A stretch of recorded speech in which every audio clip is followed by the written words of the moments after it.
नमस्कार। आपका बहुत बहुत स्वागत है महिलाओं की सबसे ज्यादा प्रतिष्ठित पत्रिका गृहलक्ष्मी के फेसबुक लाइव सेशन में मेरे साथ जुड़ने के लिए। हमारा आज का टॉपिक है आने वाला कल। मैं हूं पीके खुराना। मैं एक integrated success and happiness coach हूं, यानी मैं ये ट्रेनिंग देता हूं कि हम सफल कैसे हों और सफलता के साथ साथ सच्ची खुशी कैसे हासिल करें। Holistic success coupled with genuine happiness. और इस प्रोसेस में मैं दिल से, दिमाग से और आत्मा से कूड़ा चुन लेता हूं। I am the rag picker of the soul. आपको मालूम ही है कि आप सबके लाभ के लिए गृहलक्ष्मी की ओर से इस प्रोग्राम को रिकॉर्ड भी किया जा रहा है, ताकि आप जब चाहें इसे दोबारा भी देख सकें। तो मैं बात कर रहा था world famous violinist Joshua Bell की, जिन्होंने सन 2007 की 12 जनवरी वाले दिन अमेरिका के एक मेट्रो स्टेशन पर जाकर अपनी मोस्ट पॉपुलर धुनें बजाई। उनका ये प्रोग्राम वहां आ जा रहे लोगों को मुफ्त में अवेलेबल था, लेकिन लोगों ने उसका फायदा नहीं उठाया। इतने बड़े कलाकार को भी किसी ने नहीं सुना। एक छोटा सा बच्चा अगर उनका लाजवाब संगीत सुनने के लिए ठिठका भी, तो उसकी माँ ने उसे आगे खींच लिया बच्चे को और अपने रास्ते चल पड़े। उनका फायदा उठाएं, ये ना सोचें कि ये मुफ्त वाली नियामतें बेकार हैं। उनकी कदर करें और खुद अपनी कदर करें, अपने पैसे की कदर करें, अपनी सेहत के साथ खिलवाड़ ना करें और अपने पैसे को यूं ही ना फेंकें।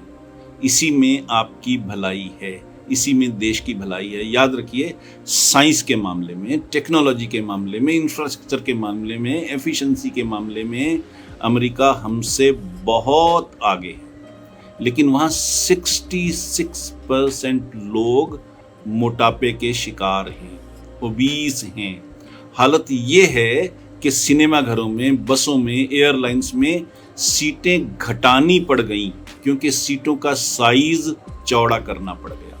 वरना 2-3 घंटे की पिक्चर में अनकंफर्टेबल होकर कौन बैठेगा? एयर ट्रेवल करने वाला पैसेंजर उस एयरलाइन में क्यों सवारी करेगा जिसकी सीटें ही उसके शरीर के मुताबिक ना हो? अमेरिका ये भुगत रहा है, ऑलरेडी भुगत रहा है। हमारे यहाँ तो उतने अस्पताल भी नहीं है, उतनी फैसिलिटीज भी नहीं है। सोचिए कि अगर हम सब ओबीस हो गए, मोटापे के शिकार हो गए, तो हमारा क्या हाल होगा? यहाँ कौन सुनेगा हमारी? और मोटापे के कारण जो और बीमारियां आएंगी, उनका इलाज कैसे होगा? हमें यह समझना चाहिए कि सिर्फ बोतल में बंद दवा ही दवाई नहीं है, कैप्सूल ही दवाई नहीं है। और हमें बहुत सी चीज़ें कुदरत ने फ्री में दे रखी हैं, उनको हमें समझना चाहिए। तो मैं ये कह रहा था कि world famous violinist Joshua Bell मुफ्त में लोगों को अपना संगीत सुना रहे थे। लोगों ने उसका फ़ायदा नहीं उठाया, और वो चीज़ हम भी जीवन में असर करते हैं। हम नेचर के जो गिफ्ट्स हैं उनको भुला देते हैं और पैसे खर्च करके सुख सुविधाएं ढूंढते हैं।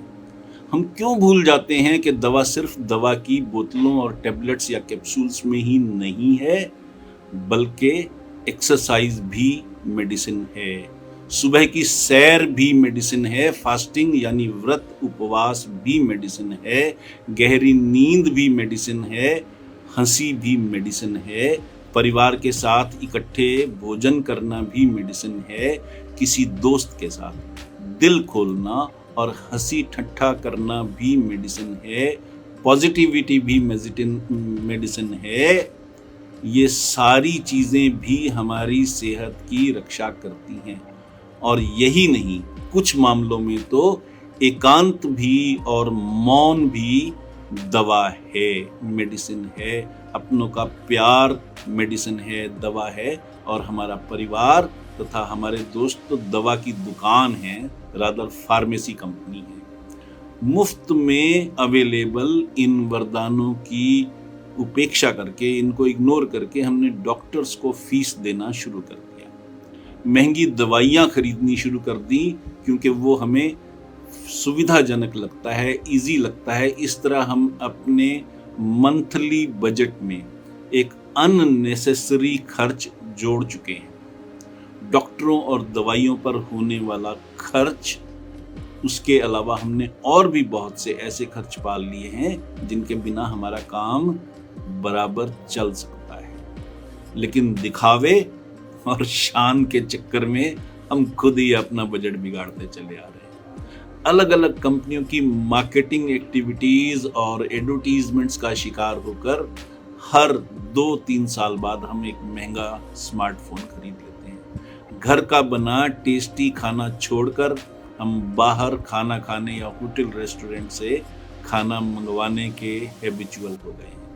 कभी कभार बदलाव के लिए या स्वाद के लिए बाहर का खाना खाने में कोई बुराई नहीं है, जरूरत हो तो भी बाहर का खाना खाने में कोई बुराई नहीं, पर इसको डेली की रूटीन बना लें या लगभग रूटीन बना लें, ये सही नहीं है।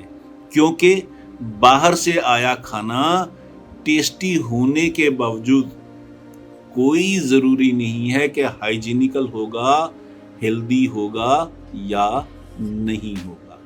इसी तरह प्रोसेस्ड फूड पर बढ़ती डिपेंडेंस हमारे पर्स का वजन तो घटाती ही है, हमारी सेहत का भी बढ़ाती है। दिखावे के लाइफस्टाइल के रिजल्ट के कारण जन्मदिन और शादी की एनिवर्सरी, वेडिंग एनिवर्सरी वगैरह मौकों पर हम उत्सव करते हैं, फेस्टिविटीज करते हैं, लेकिन दिखावे का काम उसमें कई बार बहुत ज्यादा होता है। दिखावा शुगल बन गया है। घरेलू ब्यूटी पैक के बजाय ब्यूटी पार्लर का खर्च, सैर और व्यायाम और खान पान में संयम के बजाय स्लिमिंग सेंटर का खर्च हमको ज्यादा पसंद है। यहां तक कि हमने तो पेरेंटिंग भी आउटसोर्स कर दी है और बच्चों की पढ़ाई लिखाई की प्रोग्रेस के बारे में हमें असल में जानकारी नहीं है। हम ट्यूशनों और कोचिंग सेंटरों के मोहताज हो गए हैं। धीरे धीरे हम अपने जीवन में ऐसे कई फालतू खर्चे जोड़ लिए हैं जो सिर्फ कंपनियों की मार्केटिंग एक्टिविटीज या एडवर्टीजमेंट्स का नतीजा है। घर बन रहा हो तो अंदर का सीमेंट अलग, बाहर का सीमेंट अलग, अंदर का पेंट अलग, बाहर का पेंट अलग, हाथ के कपड़े धोने का पाउडर अलग, मशीन का अलग, हाथ धोने का साबुन अलग, लिक्विड सोप अलग, नहाने का अलग, बालों का और भी अलग, बॉडी लोशन, फेस वॉश आदि ना जाने कितने झंझट। दूध पीना हो तो हॉर्लिक्स डालिए, मुन्ने का अलग, मुन्ने की मम्मी का अलग। इस अलग अलग के चक्कर में उलझकर हम दिन भर ना जाने कितना धन गंवा देते हैं। फिर भी कुछ खर्च ऐसे हैं जिनसे हम बच नहीं सकते। जमीनें और मकान महंगे होते जा रहे हैं, राशन महंगा होता जा रहा है, एजुकेशन महंगी होती जा रही है, मेडिकेशन महंगी होती जा रही है, ट्रीटमेंट महंगी होती जा रही है, इलाज महंगा होता जा रहा है। पेट्रोल डीजल महंगा होने के कारण ट्रांसपोर्टेशन महंगा हो गया है। कोई बीमारी आ ही जाए तो इलाज महंगा हो गया। ये ऐसे खर्चे हैं जो हमें करने ही होंगे, इनमें कंजूसी पॉसिबल नहीं है। इसलिए हमें अपने बजट में इनका इंतजाम तो रखना है। लेकिन बाकी के बहुत से ऐसे खर्च हैं जो या तो हमारे इग्नोरेंस के कारण या हमारी ईगो के कारण। मैं फिर दोहराना चाहता हूँ कि अनाप शनाप लाइफस्टाइल के कारण खर्च बढ़ते चले जाने से हमारा आने वाला कल डिफिकल्ट ना हो जाए और हम खुशी और खुशहाली से डिप्राइव्ड ना हो, वंचित ना हो, इसके लिए करना सिर्फ ये है कि हम नेचर के गिफ्ट्स का फायदा उठाएं, जीवन को सरल बनाएं और खुशहाल जीवन की गारंटी करें। मैं फिर दोहराना चाहूँगा कि अगर हम 10 रुपए किलो टमाटर लेकर ताज़ा चटनी खा सकते हैं तो 150 रुपए किलो वाली टोमेटो सॉस क्यों खाएं? जो 1-2 महीने पहले बनी थी प्रिजर्वेटिव्स के सहारे चल रही है, पर दरअसल बासी है। एक जमाना था जब हम एक दिन पुराने घड़े का पानी नहीं पीते थे, पर अब 3-3, 4-4 महीने पुराना बॉटल का पानी पीते हैं, वो भी 20 रुपए लीटर खरीद कर। ये माइंडसेट की बात है, सोच की बात है। क्या आप अपनी सोच बदलने को तैयार हैं? क्या आप अपनी सेहत के लिए सचमुच फिक्रमंद हैं? जरा सोचिए कि 50 रुपए लीटर का दूध हमें महंगा लगता है और 70 रुपए लीटर का 2 महीने पहले बना हुआ कोल्ड ड्रिंक हम खुश होकर पीते हैं। 200 रुपए में पाव भर मिलने वाला, शरीर को ताकत देने वाला ड्राई फ्रूट हमें महंगा लगता है, पर 400 रुपए का मैदे से बना पिज्जा शान से खा रहे हैं। अपनी रसोई का सुबह का भोजन हम शाम को नहीं खाते, पसंद नहीं करते कि खाना पड़े, लेकिन कंपनियों के 6-6 महीने पुराना सामान हम दिखा दिखा कर खाते हैं, फेसबुक पर पोस्ट करते हैं, व्हाट्सएप पर पोस्ट करते हैं। बहुत पुरानी बात नहीं है, लॉकडाउन में सबको समझ आ गया था कि बाहर के खाने के बिना भी हमारा जीवन चल सकता है, बल्कि बेहतर चल सकता है। लेकिन वो सबक हम सब ने कितनी जल्दी भुला दी, अपनी ही सेहत के दुश्मन बन गए, खुद अपने ही दुश्मन बन गए।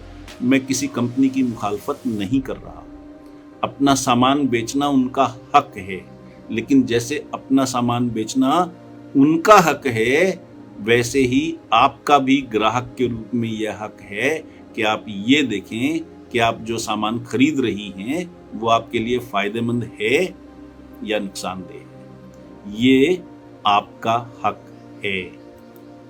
अपना हक तो कम से कम मत छोड़िए। मैं सिर्फ यही कहना चाहता हूं, ना इससे ज्यादा ना इससे कम, बस इतना ही। बस ये सोचिए कि मेरे इस सेशन से आपको क्या समझ में आया, कि बहुत खुशकिस्मत होते हैं वो लोग जिनको समय और समझ एक साथ मिल जाते हैं, क्योंकि अक्सर समय पर समझ नहीं आती, और जब समय समझ आती है तो समय हाथ से निकल चुका होता है, टाइम हाथ से निकल चुका होता है। इसलिए मैं जोर देकर कहना चाहता हूं कि मेरी इस सलाह को मानेंगी तो आप जिंदगी भी भरपूर जिए।